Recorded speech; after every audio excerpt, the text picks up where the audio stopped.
So ZerO trying to deny the new base coming up at the 12 o'clock position, well, 1 o'clock position up there. Doing his best to surround these lurkers, taking too many losses in the meantime, though, as more reinforcements flooding up the map for ZerO just to fight this back. Oh, man, I think really he's just lost too many troops in this game. He had a huge amount of troops out there in the middle of the map, but now his reinforcements forced to clean this up. Nothing but reinforcements are going to help him right now. He lost his entire army in the middle, and he is getting out some tanks this time around, getting a lot more tanks out than he did in the last game, but he's got to make those count against still some harassment at the 1 o'clock base. The 2 o'clock base, I think, is comfortably mining, but I think it's only a matter of time before this game switches into ZerO's favor, so really isn't getting much done. He needs to harass one of these bases right now and make it harder to consistently pump ultras.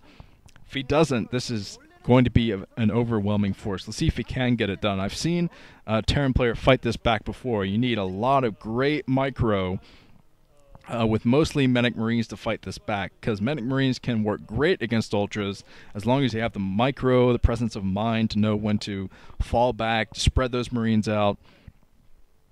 But ZerO trying to Sauron Zerg this thing yet again. He's taking another base over at the 9 o'clock position, and he's working his way up the map so he can take that island, well, Sunken Island Expo up to 10 o'clock as well. New base being scouted, so it looks like really is going to be able to take that down. If he can get past the troops that are out here. He does have a sizable force now. He has replenished his army, and with these tanks out, that's going to make it easier to defend too. But ZerO using his Zerglings to be as annoying as Zergly possible. Finally harassing the 2 o'clock base, going to be able to kill a few SCVs up here before these Zerglings die horribly to whatever the hell SCVs use to mine with. This little bzzz, a drill, I guess. Like a kid or something. Use the bzzz to fight him back, but okay. I can really get this done. He does have a sizable force, but he's working on a very strict timeline that might have passed already. Oh man, the Ultralists out in full force, and these things are going to be fully upgraded soon. As I said, a nightmare. So another expansion coming up at the 11 o'clock position for ZerO. He's trying to secure the entire left side of the map, and really is running out of time. He can't play defensively anymore. That would have worked out pretty well for him in the last game to play a little bit more defensively, but he can't afford that in this game. He's got to get some aggression on, take down one of these bases before cows are flooding into his ranch. Yes, his ranch. So, a couple of lurkers being intercepted right now. Here comes the Scourge, going to easily take out that science vessel.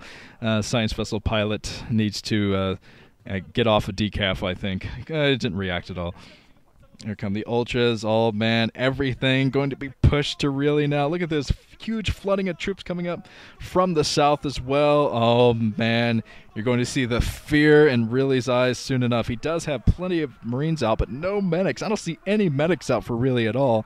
Oh, man, here come the medics from the north. But I was losing everything at the natural expansion, everything going down, including the factory, which I think was his only source of tanks. He might have one more factory inside the main, I think, but he's losing everything at the natural. Oh, he was completely out of position to handle this attack, too, so he's going to lose everything in the main. Oh, not a good day for really, not a good day at all. But he will eventually be able to clean this up by positioning his medic marines between the barracks like this, make it harder to attack them. He's going to be able to clean this up, but a constant stream of ultras are just going to plow through this natural expansion. ZerO already has a few more reinforcements coming up right now. Tanks doing the best they can to get splash damage on these ultras, and he will be able to clean this up finally again. But ZerO's strategy from this point in the game on is just going to be take out a few clumps of troops, take out clumps of troops here and there, and eventually there's going to be nothing left for really. So he's got to get that harassment on. Look at all the bases that ZerO has. Just so many bases over really right now. It's ridiculous. A 4-base Terran, like really is right now, should be able to just steamroll a Zerg, but he hasn't been able to get the economic harassment that he needs to get done. And now he's going to have ultras breathing down his neck. As ZerO's running some more troops up to the 11 o'clock position, it looks like he instinctually or scouted that this base was going to be attacked, but now it is going to be attacked, really trying his best to come up there to the 11 o'clock position, but he's going to be met with so many Ultras and Dark Swarm now. The Defiler's in play, so Defilers and Ultras, oh man, it's not looking good. Scourge coming in, take out one Science Vessel, and really he's doing a pretty good job holding that 1 o'clock position a little bit longer. And ZerO's taking the middle. He's taking the plane expansion, the double gas expo. Oh, this is ridiculous. He's going to hold almost every other expansion, especially if he takes that 10 o'clock island expo.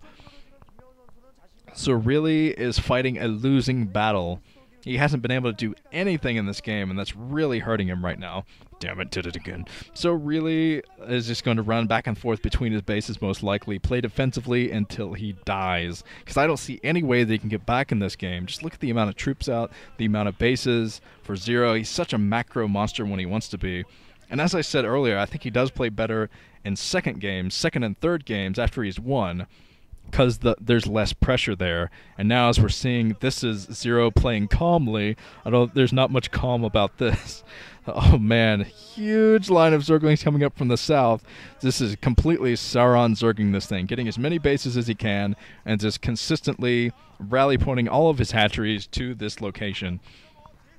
And it is going to work out. Oh, there is the Boeing 747 flapping majestically over the the battlefield. Oh man, not looking good. ZerO has taken down this 1 o'clock base, not allowing that to land. Okay, finally landing. So ZerO, oh man. So ZerO has plenty of troops left, and he is just going to rally point all of his troops to the natural, I think. That's all he really needs to do right now, is just attack move to that position.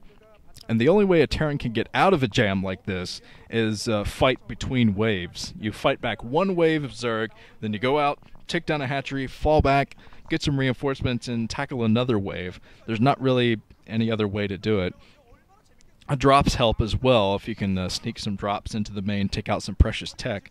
But with this many hatcheries out in the map, the double gas coming up, there's going to be an endless stream of Ultras.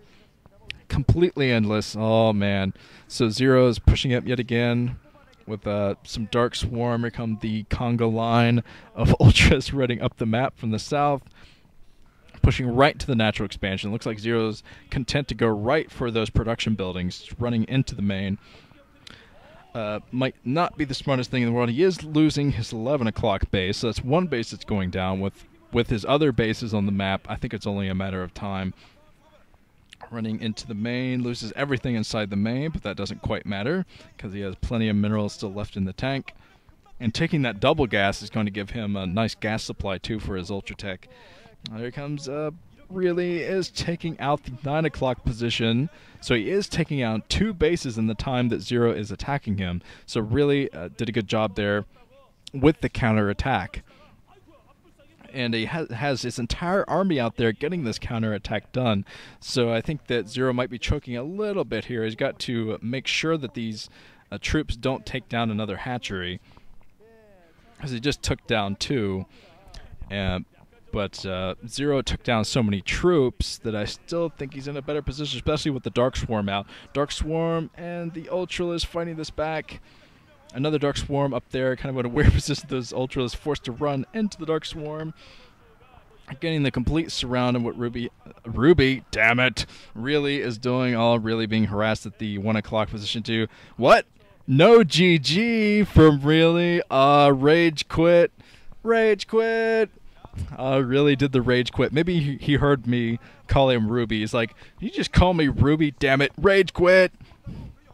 So no GG at all. Haven't seen that in a while from a player, but I can't really blame, really, because those were very frustrating losses, because he basically lost to Ultras in both games, and he should have won in the first game. Definitely should have won at one point in the game, but yeah, definitely frustrating losses. But rage quit.